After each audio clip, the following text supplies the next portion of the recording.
In today's video, I'm going to teach you how to add Google Sign-In to your Replit apps, not using Replit Auth. We'll walk through opening your project in Replit, setting up your working plan, locating the official guide, and then finishing with a clean build and publish so your changes are ready to share. First, head to Replit and open the app you want to enhance. From your workspace, select the project and wait for the editor to load. Once you're in, click the highlighted control in the interface to reveal the project options you'll need for this setup. Next, open the Plan section. This area helps you structure your work and ensure you're following a repeatable workflow. Choose the Make, Test, Iterate option. Proceed through the prompts to confirm that workflow for this project. If you see the Make, Test, Iterate choice more than once, simply confirm it each time so the plan is applied consistently across your project views.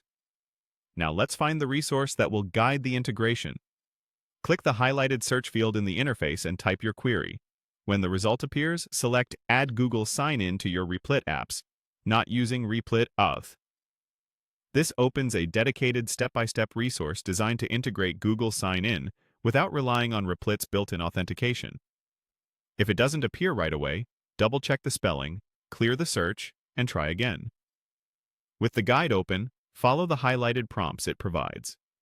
Click the indicated buttons to move through the instructions and bring the necessary pieces into your workspace. Take your time here.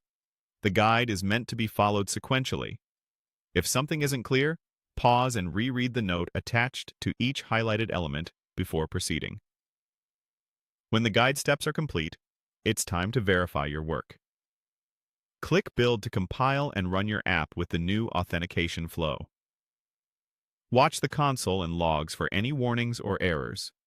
If something fails, return to the last highlighted step you completed and confirm you didn't miss a detail. Small typos are common and easy to fix. Once your build is clean, click Publish. This will package your latest changes so you can share the app or test it in a fresh session. A helpful tip is to open your published app in a private or incognito window when testing sign-in, so you're not relying on cached sessions. As a final note, if you need help crafting prompts or clarifying the guide's instructions, you can use an AI assistant like Gemini or ChatGPT for guidance.